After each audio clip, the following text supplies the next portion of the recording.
Okay. What's good? What's good? I'm trying out this live stream thing, but what's going on? It's the KO Corner. We full in effect. It's your boy, fresh off the job, driving home. But I wanted to say thank you to everyone that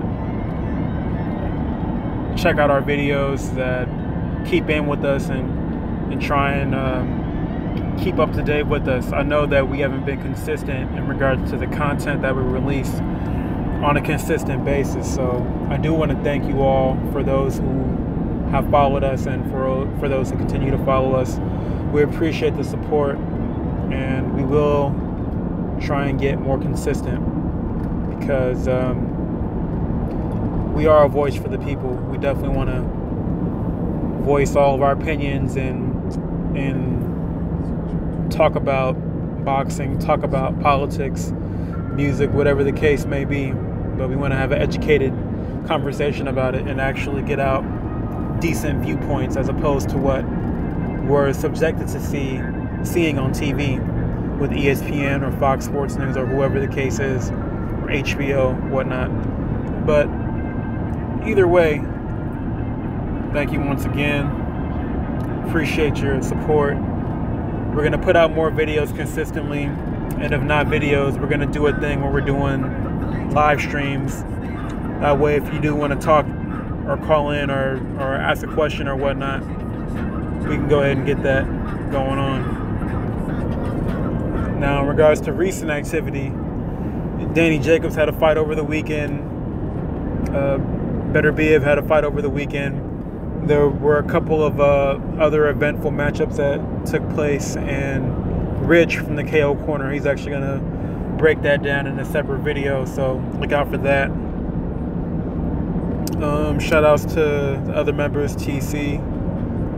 Shout outs to Abraham. Shit, what else?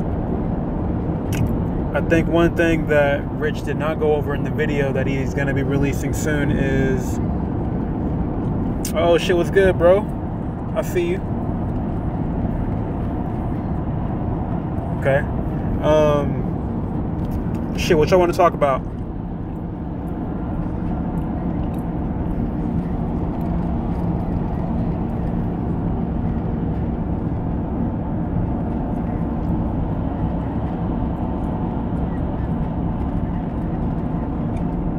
I see you.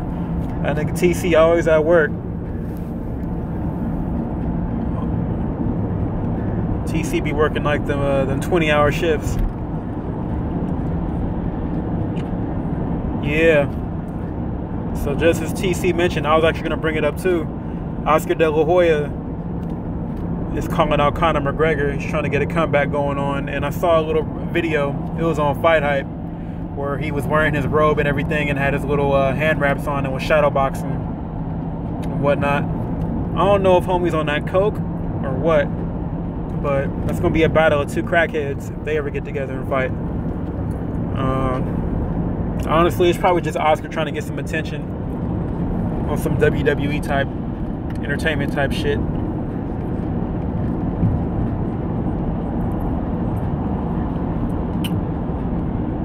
Lorenzo Foster, yeah. Miller, he looked sloppy. He looked sloppy in that fight. He looked like he didn't take old boy serious. Like he barely trained. I'm not sure what was going on in his fight camp, but he definitely looked sloppy.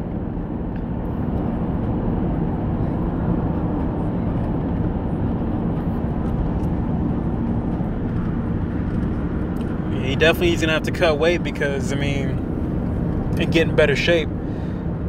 If he's trying to go up against the likes of Deontay Wilder or Anthony Joshua, and he's in shape like that, it's not going to bode well for him. Just because he has to do so much just to get on the inside due to his short reach.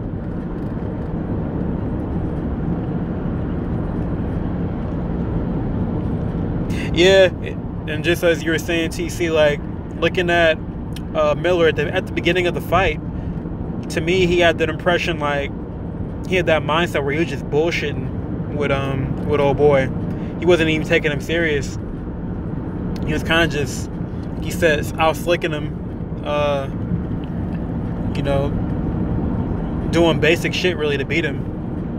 I think Beterbiev also, he did it. Obviously, he won, and he won damn near every round. But I don't want to say he fought to the level of his opposition, but I think he kind of just did enough to win. I mean, he stopped him in the last round, but he didn't really leave the impression that I believe that Top Rank wanted him to leave.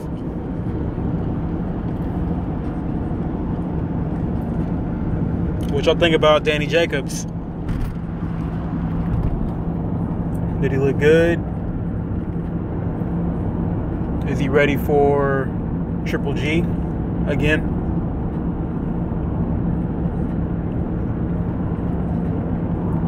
Yeah, that could have been ring rust with Baby Miller. He could have just been trying to get some rounds in.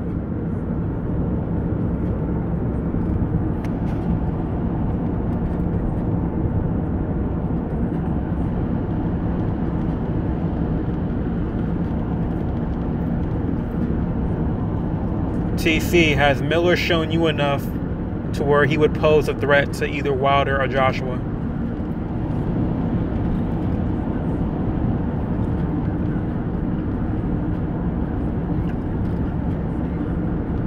And TC, I agree with you. I think Danny looked great.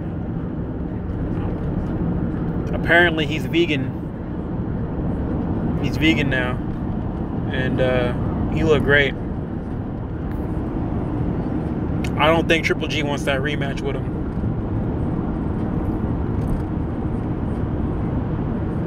Now, it's a question of whether who Danny's going to fight next. Will he get the winner of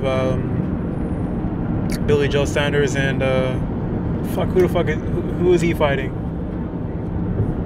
I can't remember who Billy Joe Saunders is fighting. Oh yeah, he's fighting David Lemieux. So will he get the winner of David Lemieux and Billy Joe Saunders? I already know Danny won't get a fight with Canelo. Canelo doesn't want those problems. Will they match Danny Jacobs and Andrade? Will they match him with Charlo?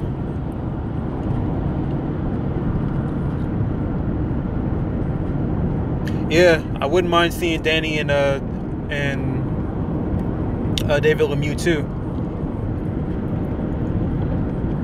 I don't think that fight goes the distance. Somebody's getting slept in that fight. I think Danny would sleep him, personally, but you never know. One punch can change everything.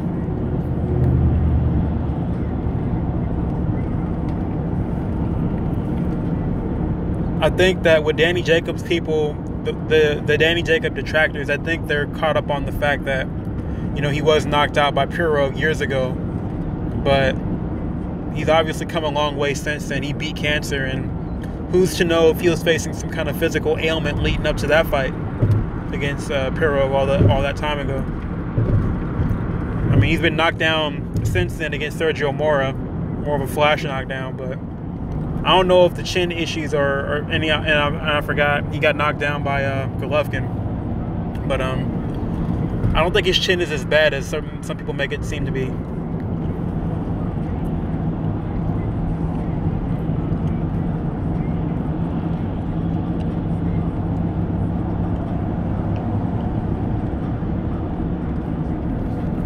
What do you guys think about Jacobs and Charlo? Can he beat Charlo? Or Jacobs and Andrade? Who wins that one?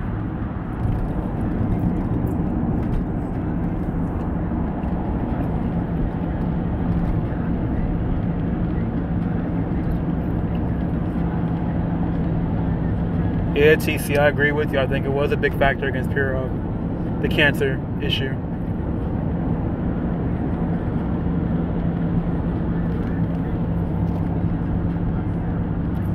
And it's a shame Sergio Mora injured his knee in that fight too.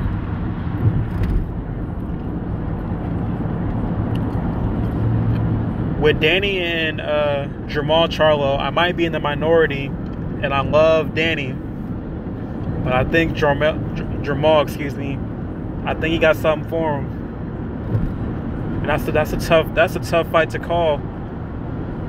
But I think Jermall got something for him, and I love Danny.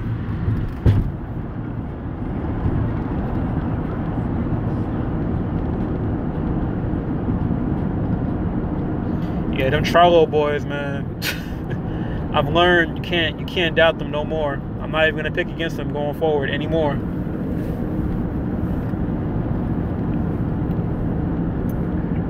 But we definitely have some great matchups. I mean, the middleweight division for the last couple of years or so has been kind of ass, but over the course of this past year, shit picked up big time. Charlo, Andrade, Canelo, Golovkin, Jacobs, I mean, shit.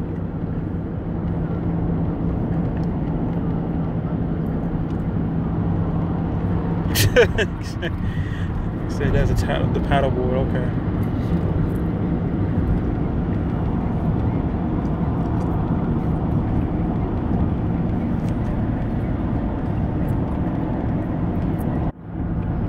Okay, and the nigga's back. Yeah, that middleweight division's looking really nice right now.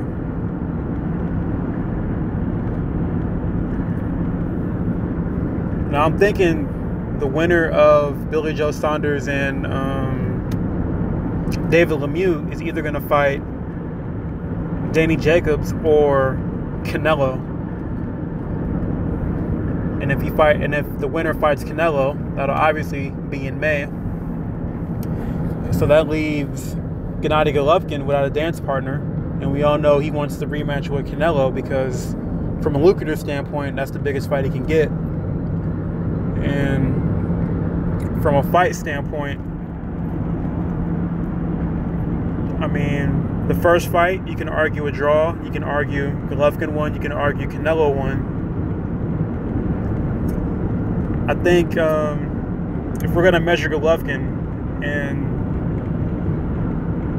hypothetically put him against either Canelo, Danny Jacobs,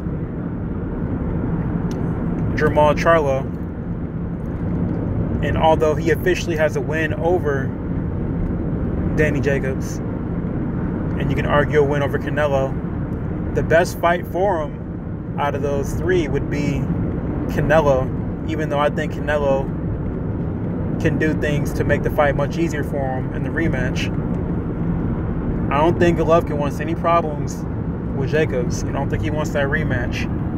And I know Abel Sanchez, Golovkin's trainer, doesn't want no problems with Jermall Charlo.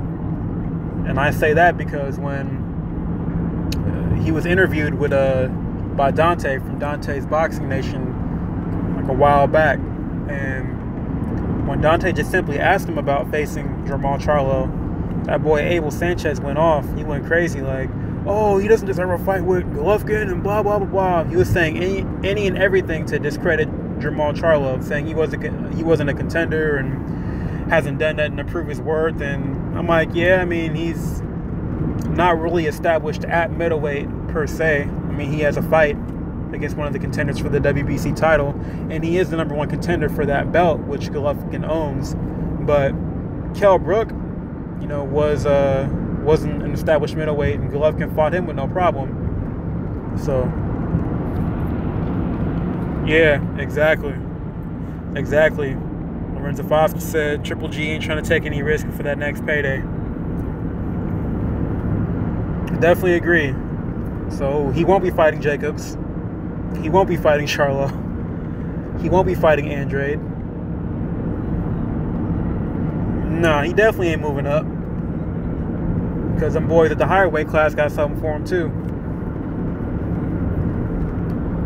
I mean, it's feasible. We're not going to see Golovkin fight too much more often going forward. I mean, he's on his way out. I think he's, what, 35?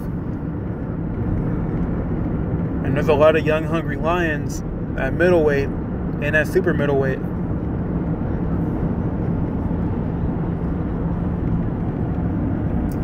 And I believe he definitely wants to keep his reputation intact in regards to being regarded as a feared fighter or whatnot. You know, what the character that HBO built for him.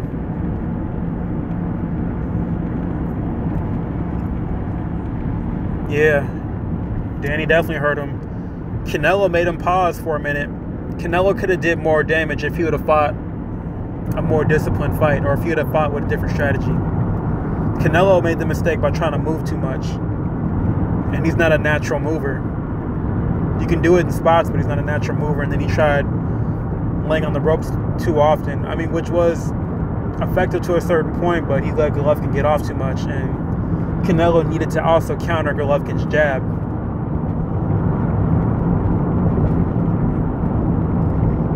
Yeah, and definitely, as you're pointing out, Canelo holds the cards. I mean, he's the last, or he's one of the big names in the sport. And essentially what he says goes. So whoever he wants to fight is going to pretty much dictate the landscape of the middleweight division and the surrounding divisions as well.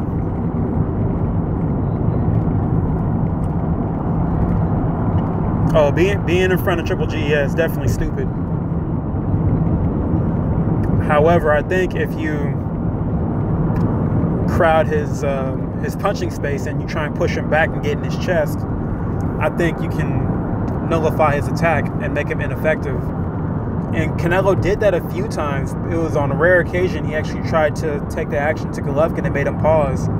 That's why I always thought that Andre Ward would be Golovkin's worst nightmare, because he can box from the outside, he can give different angles, and Andre Ward can also, obviously, as he's shown against Kovalev and many other fights, he can take the fight to you and fight you in the clinches on the inside, in the trenches, excuse me, on the inside, and outmaneuver and outwork you. I mean, fighting on the inside is definitely an underrated skill and takes years and years and years to develop.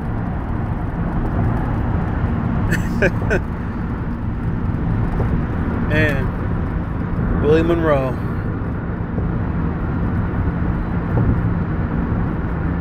And I agree with you, TC. Canelo, or Triple G definitely should have worked Canelo's body.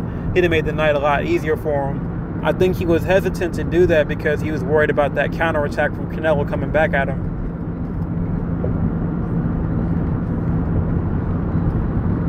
Man, William Monroe, man, he disappointed me with that Saunders fight.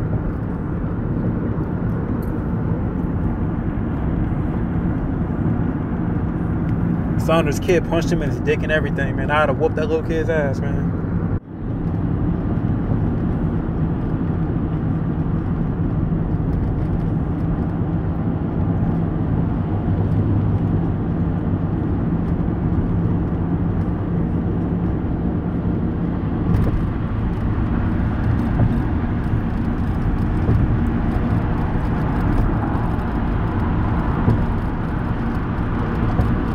Oh yeah, Hurd did some things in that fight against Austin Trout.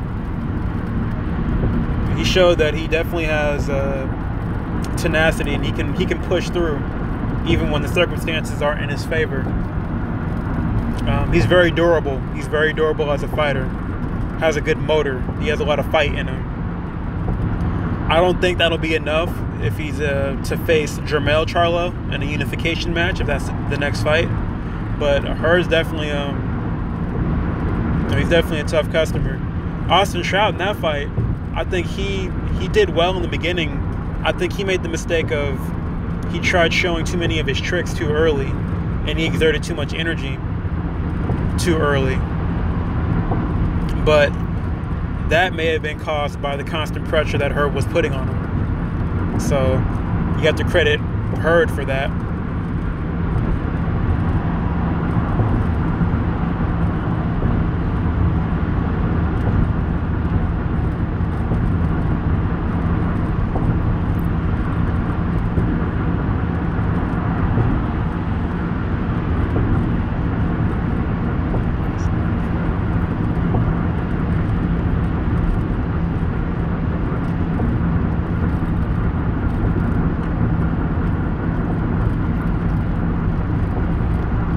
That's right, yes. Yeah, Jamal. Yeah, Jamal and Andre. They both at 160. Yeah. Hurd definitely. He has that war of attrition strategy going on.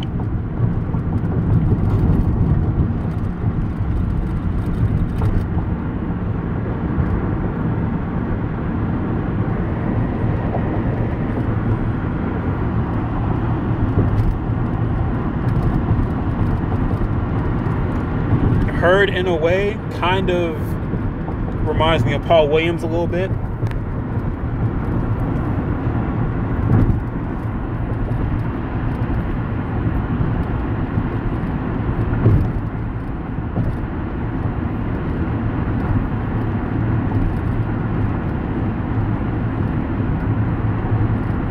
Oh, for real? Who's his cousin?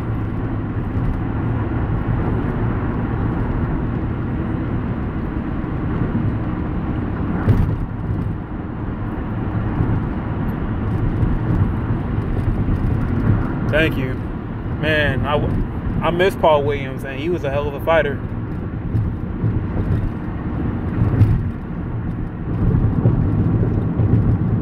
Hell of a fighter. A nice guy, too. And I remember, I wish we could have saw Paul Williams and Kelly Pavlik.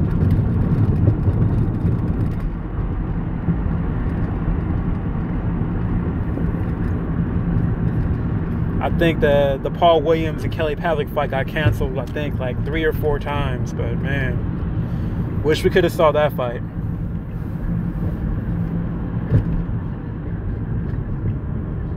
I remember when Paul Williams beat the brakes off Antonio Margarito.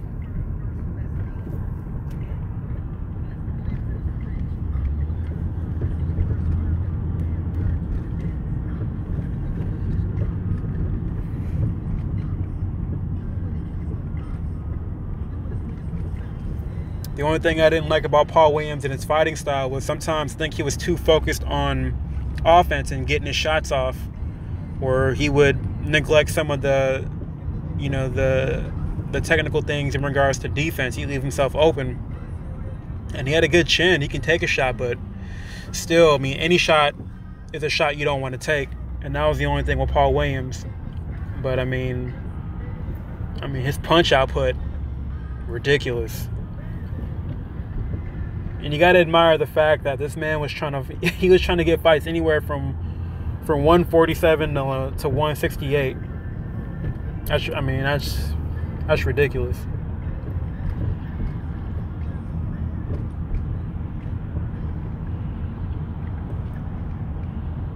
His 2 fights with Sergio Martinez were classic too. It's another guy I miss, Sergio Martinez. He was a good fighter. Them knee injuries fucked him.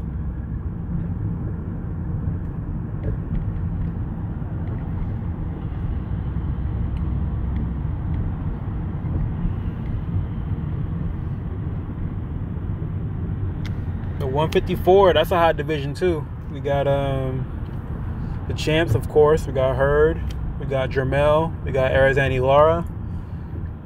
Julian Williams, he's still in the game. He actually had a comeback fight, I think, in July, and then I think he's supposed to fight again, or may have fought already.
Oh yeah, I just saw your thing, TC. Yeah, when when Williams got knocked out, I actually saw it coming when he was fighting Martinez. I saw the shot coming. I knew it was gonna happen. But it was shocking to see him. I mean, he was literally out cold.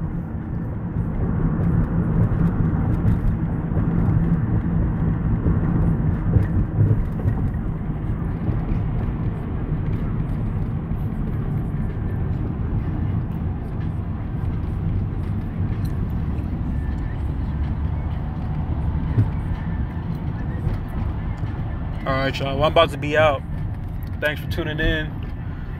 Like I said, we're going to try and hit you up with some more content more consistently. If not a video, at least once or twice a week about any boxing news, then we're going to try and for sure get you with that that live chat. Yeah, Lorenzo, man, watching your favorite fighter, watching your fighter go down, not just lose him, but get knocked out, that shit's devastating.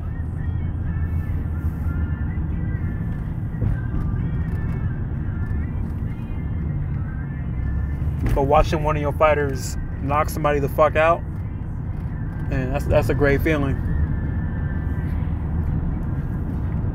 I lost my shit when I seen Andre Ward stop Kovalev.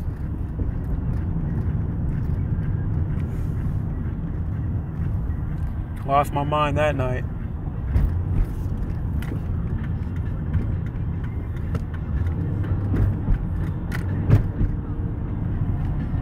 Also lost my mind when I seen Juan Manuel Marquez knock out Manny Pacquiao in their fourth fight.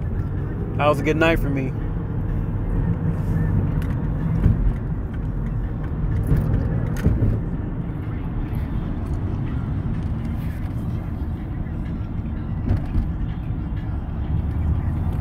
All right, y'all. But yeah, like I said, we're gonna try and hit you up with more videos consistently, and then if not with the video content, well, at least try and have the live chat from either myself, from Rich, TC, or Abraham. But once again, thanks for tuning in. We're gonna catch you on the next one.